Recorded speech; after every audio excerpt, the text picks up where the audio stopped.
السلام علیکم ورحمۃ اللہ وبرکاتہ۔ بسم اللہ الرحمن الرحیم۔ وہ رات والی غزنی کے لیے بڑی کربناک تھی جب محمود اپنی بیوی اور ایلک خان کی بیٹی کو مخاطب کر کے کہہ رہا تھا، کیا تمہیں احساس ہے کہ تمہارے معزز و محترم باپ سے کس قدر خوفناک گناہ سرزد ہوا؟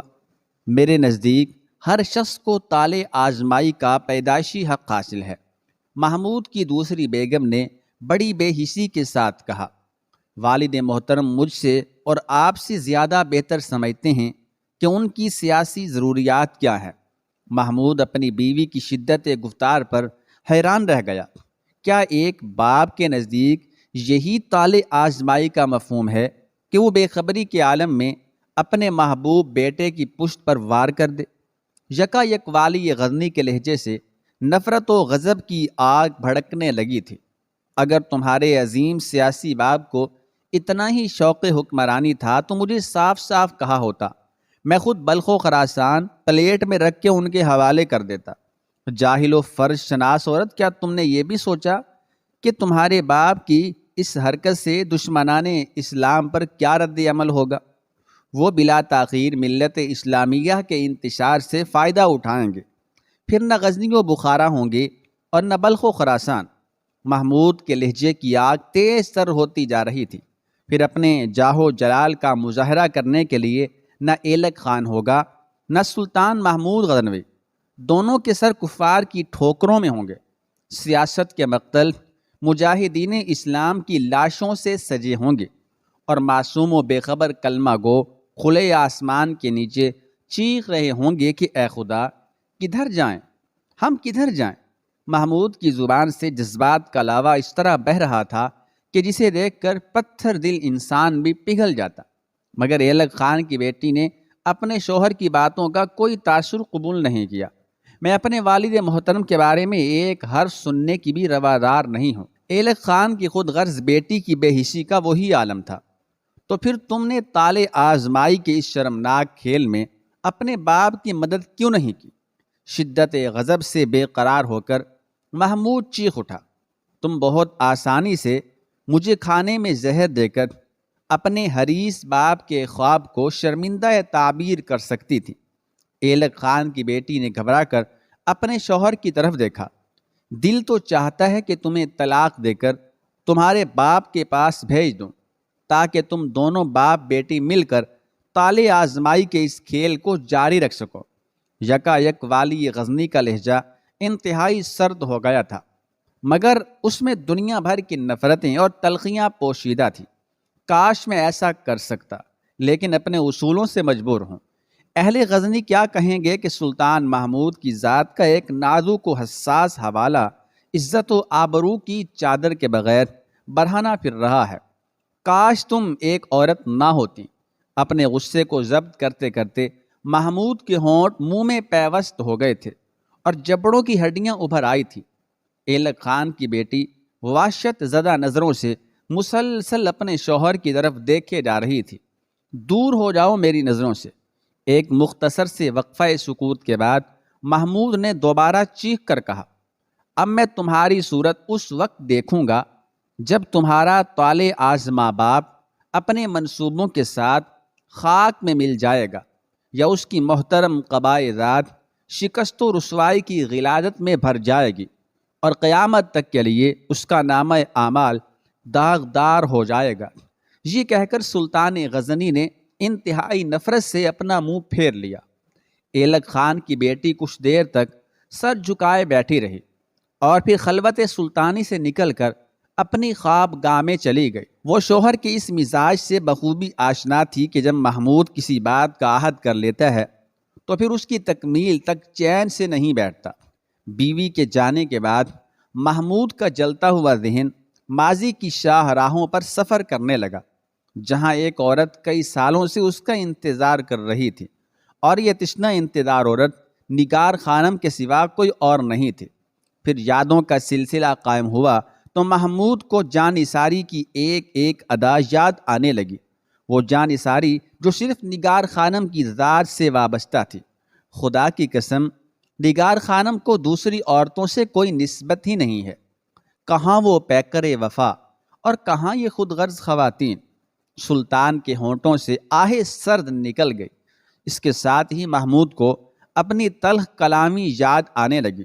جب ایک روز والی غزنی نے نگار خانم کو مخاطب کرتے ہوئے کہا تھا، تم میرے جاہو اقتدار سے حسد رکھتی ہو۔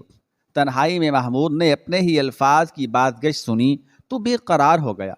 ایلک خان کی بیٹی کی بے حسی دیکھ کر سلطان کو احساس ہوا تھا کہ نگار خانم کس کردار کی خاتون ہے، اور پھر یہی احساس محمود سے سرگوشیاں کرنے لگا تھا۔ تو نے نگار خانم کا دل دکھایا ہے، وہ اس سلوک کی مستحق نہیں تھی۔ یہ سرگوشیاں تیز ہوئیں تو محمود وحشت زدہ ہو کر رات کے اندھیرے میں قصر شاہی سے نکل کھڑا ہوا۔ محافظ سپاہیوں نے کسی انجانے خطرے کے پیش نظر سلطان کے ہمراہ چلنا چاہا، مگر محمود نے انہیں سختی سے منع کر دیا۔ اب والی غزنی اپنے جرم کی تلافی کے لیے نگار خانم کے مکان کی طرف تنہا جا رہا تھا۔ محمود بڑی افسردہ حالت میں نگار خانم کے مکان تک پہنچا۔ نظام شاہ اپنی نو عمری ہی سے شب بیداری کے عادی تھے، اس لیے پہلی دستک سنتے ہی مصلے سے اٹھے اور جا کر دروازہ کھول دیا۔ والی غزنی اندھیرے میں کھڑا تھا۔ گہری تاریکی کے سبب نظام شاہ رحمۃ اللہ علیہ سلطان محمود کو نہ پہچان سکے، بس وہ اندازے سے اتنا ہی سمجھ سکے کہ کوئی ضرورت مند ہوگا جو اتنی رات گئے اپنا آرام دہ بستر چھوڑ کر درویش بے سر و سامان کے دروازے تک چلا آیا ہے۔ کون ہو بھائی؟ نظام شاہ رحمۃ اللہ علیہ نے نہایت شیریں دل نواز لہجے میں آنے والے سے پوچھا۔ شیخ یہ میں ہوں، آپ کا خادم محمود۔ والی غزنی نے کسی قدر شکستہ لہجے میں کہا، فرزند تم اس وقت؟ نظام شاہ رحمۃ اللہ علیہ کی آواز سے شدید حیرت کا اظہار ہو رہا تھا۔ خیر تو ہے، اندر آؤ۔ والی غزنی دروازے میں داخل ہوا اور نظام شاہ رحمۃ اللہ علیہ کے پیچھے پیچھے چلنے کی کوشش کرنے لگا، مگر نظام شاہ رحمۃ اللہ علیہ نے اسے آگے بڑھاتے ہوئے کہا، یاد رکھو کہ تم امیر سلطنت ہو، اور نظام شاہ بھی اپنے امیر کے دائرہ احترام سے باہر نہیں ہے۔ محمود سر جھکائے آگے بڑھتا رہا۔ پھر نظام شاہ رحمۃ اللہ علیہ نے محمود کو لکڑی کے اس تخت پر بٹھایا جو قریب ہی بچھا تھا، اور خود چٹائی پر بیٹھ گئے۔ شیخ، آپ کے سامنے بلندی پر بیٹھتے ہوئے شرم آتی ہے، والی غزنی نے جھجکتے ہوئے کہا۔ امیر کے لیے اتنی بلندی پر بیٹھنا لازم ہے کہ اس میں اور عام انسانوں میں تفریق کی جا سکے۔ نظام شاہ رحمۃ اللہ علیہ نے مسکراتے ہوئے کہا، مگر اتنی بلندی پر بھی نہیں کہ رعایا کے کمزور ہاتھ اپنے امیر کے دامن کو نہ چھو سکیں۔ شیخ، جی چاہتا ہے کہ سب کچھ چھوڑ کر کسی بیابان میں نکل جاؤں اور پھر کبھی شہر ہنگامہ خیز کی طرف لوٹ کر واپس نہ آؤں۔ محمود انتہائی دل گرفتہ لہجے میں بول رہا تھا، فرزند تم آج یہ کیسی مایوسی کی باتیں کر رہے ہو؟ اچانک نظام شاہ رحمۃ اللہ علیہ کے لہجے میں جلال روحانی کا اظہار ہونے لگا تھا۔ اللہ نے تمہیں ترک دنیا کے لیے پیدا نہیں کیا ہے، یہ تو مجھ جیسے ناکارہ انسانوں کا منصب ہے کہ میں اپنے ہاتھ پاؤں توڑ کر ایک گوشے میں بیٹھ گیا ہوں۔ شیخ، کوئی مانے یا نہ مانے، مگر میں اس حقیقت کو تسلیم کرتا ہوں کہ آپ گوشہ نشین ہو کر بھی ایک لمحے کے لیے بیکار نہیں بیٹھے۔ جوش جذبات میں محمود کی آواز بھی تیز ہو گئی تھی۔ نفس کے ایک ایک تقاضے کو ذبح کر ڈالا، دنیا کے ہر عیش کو ٹھکرا دیا، اللہ کے آئین کی سربلندی کے لیے خود کو ہلاکت میں ڈال دیا۔ پھر بھی کہتے ہیں کہ میں بیکار بیٹھا ہوں، یہ کیسی بیکاری ہے؟ اگرچہ والی غزنی کے لہجے میں شدت اور تیزی تھی، لیکن پھر بھی اس کے ایک ایک لفظ سے نظام شاہ رحمۃ اللہ علیہ کے لیے بے پناہ عقیدت اور محبت کا اظہار ہو رہا تھا۔ اس سے بڑھ کر مخلوق خدا کی خدمت گزاری اور کیا ہوگی؟ محمود نظام شاہ رحمۃ اللہ علیہ سے اس طرح گفتگو کر رہا تھا جیسے کوئی محبوب بیٹا اپنے باپ سے روٹھ گیا ہو۔ نظام شاہ رحمۃ اللہ علیہ ایک بار پھر مسکرانے لگے۔ کچھ دیر کے لیے امیر غزنی کی یہ بات تسلیم کہ میں بہت بڑا خادم انسانیت ہوں۔ نظام شاہ رحمۃ اللہ علیہ نے محمود کے ذہن سے افسردگی کا غبار دھونے کے لیے عجیب و غریب دلیل پیش کی۔ تمہارا شیخ مادی وسائل سے محروم ہوتے ہوئے بھی روز و شب اپنے کام میں مصروف ہے، زمانے کے ظلم و ستم کا شکوہ تو نہیں کرتا۔ پھر تمہیں کیا ہو گیا ہے سلطان ذیشان کہ دولت و اقتدار کے ہوتے ہوئے بھی بندگان خدا کی خدمت سے ہاتھ کھینچ کر کسی ویرانے کی طرف فرار ہو جانا چاہتے ہو؟ کیا یہ اس خالق بے نیاز کی ناشکری نہیں ہے کہ جس نے تم پر اپنی نعمتوں کی بارش کر دی اور تم ان نعمتوں سے منہ موڑ کر ناشکر گزاروں کی صفوں کی طرف بڑھے چلے جا رہے ہو؟ کیسے برشکن ہو کہ راستے کے معمولی پتھروں سے ڈر جاتے ہو؟ یہ کہتے کہتے نظام شاہ رحمۃ اللہ علیہ کے چہرے پر گہرا عکس ملال ابھر آیا تھا۔ میرے جذباتی بیٹے، چھوٹی چھوٹی باتوں کی شکایت کرنا تیرے شایان شان نہیں۔ تجھے تو قدرت نے پہاڑ کی فطرت پر پیدا کیا ہے۔ یہ شدید و تیز ہوائیں صرف اس لیے چلتی ہیں کہ تجھ پر جمع ہونے والی مایوسیوں کی گرد کو اڑا کر دور لے جائیں۔ ان میں اتنی طاقت نہیں کہ وہ تجھے تیری جگہ سے حرکت دے سکیں۔ نظام شاہ رحمۃ اللہ علیہ نے والی غزنی کی تالیف قلب اور حوصلہ افزائی کے لیے بڑے عجیب دلائل پیش کیے تھے، مگر ایلک خان کی سازش نے اس کے دل و دماغ کو بہت زیادہ مقدر کر دیا تھا۔ شیخ، یہ معمولی بات نہیں۔ ایلک خان نے ہوس اقتدار کی تعمیل کے لیے کیسے نازک رشتے کا خون کر ڈالا۔ اس کے پاس کیا کچھ نہیں تھا۔ چراغ کی دھندلی روشنی میں والی غزنی کا چہرہ صاف نظر نہیں آ رہا تھا، لیکن نظام شاہ رحمۃ اللہ علیہ محسوس کر رہے تھے کہ چراغ کی طرح محمود کے سینے سے بھی دھواں اٹھ رہا ہے۔ وہ مجھے فرزند کہہ کر پکارتا ہے۔ اس کی حقیقی بیٹی غزنی کی ملکہ عالیہ ہے، پھر اس نے میرے اعتبار پر خنجر آزمائی کیوں کی شیخ؟ محمود کے لہجے میں روح کا سارا کرب سمٹ آیا تھا۔ ایلک خان نے انسانی فطرت کے خلاف تو کچھ بھی نہیں کیا۔ نظام شاہ رحمۃ اللہ علیہ نے اس قدر بے نیازانہ انداز میں جواب دیا کہ والی غزنی حیران ہو کر اپنے شیخ کا چہرہ دیکھنے لگا۔ اللہ کے فیصلے کے مطابق دولت و اقتدار دنیا کا سب سے بڑا فتنہ ہے، اور انسانوں کی اکثریت اپنے پیدا کرنے والے کو بھول کر آخری سانس تک اس فتنے میں الجھی رہتی ہے، یہاں تک کہ ایک دن حریصوں کے اس گروہ کو موت آ جاتی ہے اور قدرت کا نادیدہ ہاتھ انہیں تہے خاک دبا دیتا ہے۔ ایلک خان بھی اسی گروہ کا سرخیل ہے، اس لیے اس سے وفا کی امید رکھنا محض دیوانگی ہے۔ ایلک خان جیسے لوگ تو اقتدار کے مقتل میں اپنی حقیقی اولاد کو بھی بھینٹ چڑھا دیتے ہیں۔ کیا تم انہی حیوانوں کے طرز عمل سے دل برداشتہ ہو کر یہ دنیا چھوڑ دینا چاہتے ہو؟ مگر کہاں جاؤ گے کہ زمین کے گوشے گوشے میں یہی حیوان بستے ہیں۔ یہ چوپائے ہیں فرزند، آدم زادوں کے لباس میں چھپے ہوئے چوپائے۔ پھر ان چوپاؤں کا کیا علاج ہے؟ والی غزنی کے لہجے میں گہری تلخی شامل تھی۔ ان کا قتال کرو۔ نظام شاہ رحمۃ اللہ علیہ کی آواز بھی بلند ہو گئی تھی۔ پھر انہیں زنجیریں پہنا کر کسی تاریک زنداں میں ڈال دو۔ اگر تم نے ایسا نہیں کیا تو یہ انسانیت کی نرم و نازک اور سرسبز و شاداب فصلوں کو کھا جائیں گے۔ کاش ایلک خان ایسا نہ کرتا۔ سلطان محمود نے ایک بار پھر آہ سرد کھینچی۔ میں دوستوں سے جنگ کروں یا دشمنوں سے لڑوں؟ یہاں کوئی تیرا دوست نہیں ہے محمود۔ بالآخر نظام شاہ رحمۃ اللہ علیہ نے انسانی زندگی کی تلخ ترین حقیقت بیان کر دی۔ سب اپنے نفس کے دوست ہیں، کسی کو تیرے عظیم مقاصد سے کوئی غرض نہیں۔ تو بہت اکیلا ہے میرے بیٹے۔ ہاں شیخ، آپ نے سچ فرمایا کہ میں بہت اکیلا ہوں۔ نظام شاہ رحمۃ اللہ علیہ کی باتیں سن کر والی غزنی کو اپنی بیوی کا خود غرضانہ سلوک یاد آ گیا۔ ایلک خان کی بیٹی کے اسی رویے نے محمود کو مجبور کیا تھا کہ وہ نگار خانم کے پاس آئے اور اس عظیم خاتون سے اپنے جارحانہ طرز عمل کی معافی مانگے۔ اگرچہ نگار خانم گھر میں موجود تھی اور والی غزنی کی باتیں سن رہی تھی، لیکن وہ نظام شاہ رحمۃ اللہ علیہ کی موجودگی میں محمود کے سامنے نہیں آ سکتی تھی۔ سلطان کی نظریں بھی اس امید پر کبھی کبھی بھٹک جاتی تھیں کہ شاید نگار خانم اس کے روبرو چلی آئے، مگر جلد ہی والی غزنی کو ناسازگار صورتحال کا احساس ہو گیا۔ شیخ، میں یکسوئی کے ساتھ ہندوستان پر حملہ کرنا چاہتا ہوں۔ محمود اپنے پریشان خیالات کی دنیا سے نکل آیا۔ اگر ایلک خان میرے راستے کا پتھر نہ بنتا تو میں اب تک اس احد شکن اننت پال سے بھی ہمیشہ کے لیے نجات حاصل کر لیتا اور دشمن اسلام داؤد بن نصر کو اس کے کافرانہ خیالات کے ساتھ دفن کر دیتا۔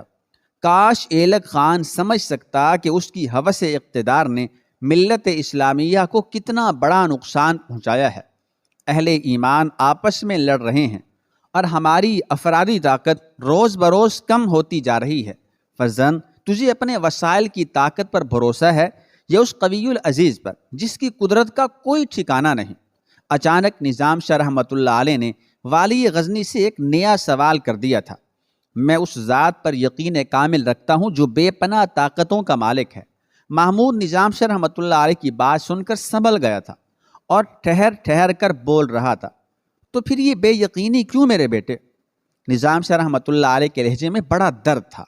اگر اس دنیا کا ایک ایک فرد بھی ایلک خان کی شکل اختیار کر لے تو اللہ کے فیصلوں پر کوئی اثر نہیں پڑے گا۔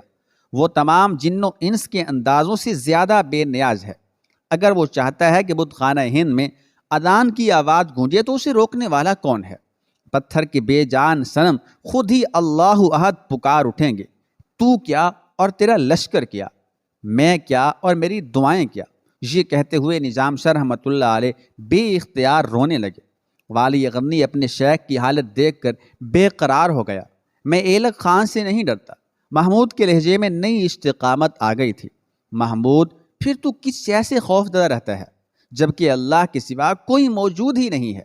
نظام شاہ رحمۃ اللہ علیہ کی آواز سے رقت جھلک رہی تھی۔ اس وقت سے ڈرتا ہوں جب میرے سامنے میرا احد ٹوٹ جائے اور میں تمام اختیارات سے محروم کر دیا جاؤں۔ محمود کے لہجے سے ایک عجیب سی خلش کا اظہار ہو رہا تھا۔ شیخ، میری زندگی کی دو ہی آرزویں ہیں، ایک کرامتا کا خاتمہ، دوسرے سومنات کی شکست۔ مگر میں کیا کروں کہ میری اپنی صفوں میں بت پیدا ہو رہے ہیں۔ مجھ سے آپ کی آنکھوں کی ویرانی نہیں دیکھی جاتی۔ میں کئی سال سے آپ کے خوابوں کی تعبیر تلاش کر رہا ہوں۔ اب میرے پاس ندامت کے سوا کچھ نہیں ہے شیخ۔ میں بہت تھک گیا ہوں۔ مجھے آپ کی نئی دعاؤں کی ضرورت ہے۔ میرے کمزور ہاتھوں کی طرف دیکھیے۔ یہ کہہ کر والی غزنی نے اپنے دونوں ہاتھ آگے بڑھا دیے۔ ایسا لگتا ہے کہ ان ہاتھوں میں سومنات کو توڑنے کی طاقت نہیں ہے۔ آپ کسی دوسرے بت شکن کا انتخاب کر لیجئے کہ آپ کا محمود بہت ناکارہ ہے۔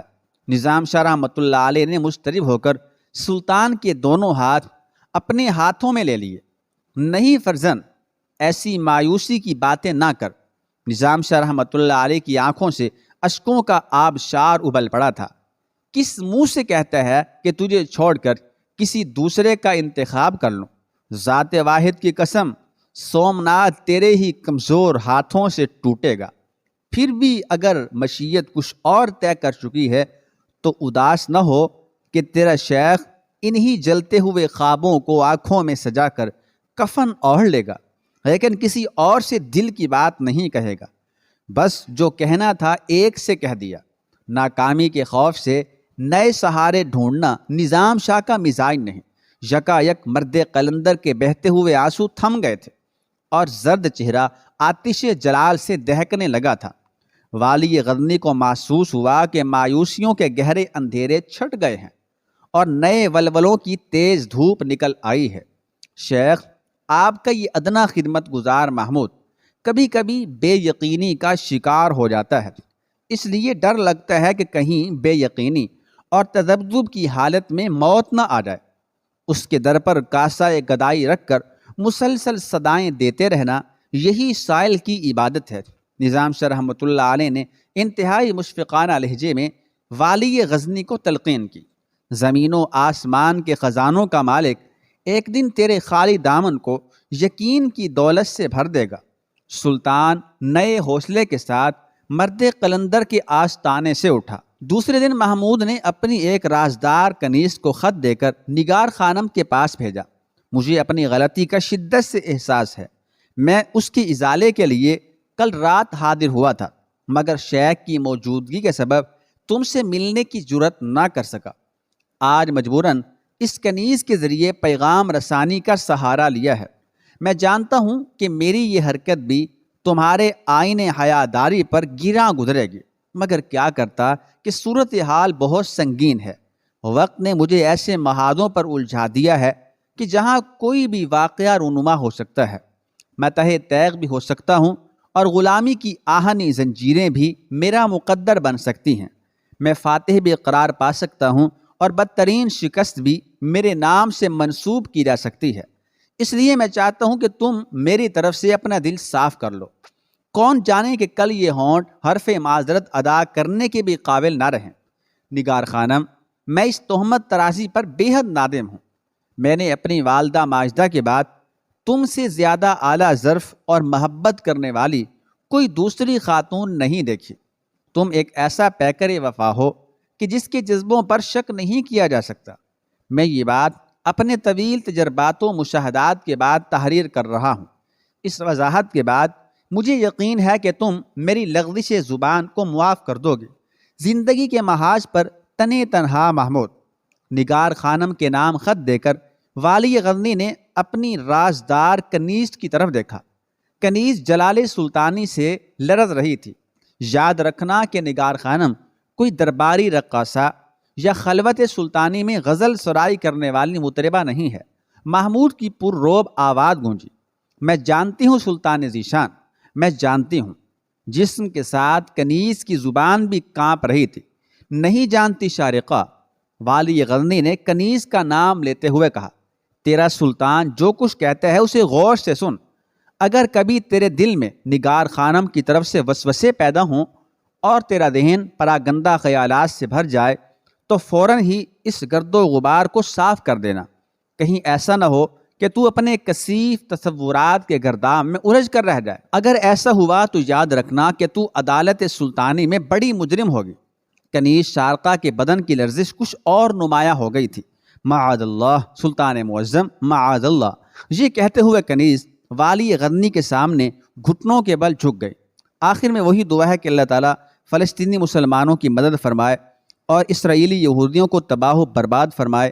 اللہ تعالیٰ ان پر اپنا قہر نازل فرمائے اور ان ظالموں کو اللہ چن چن کر ہلاک کرے۔ کمنٹ باکس میں آمین ضرور کہیے گا۔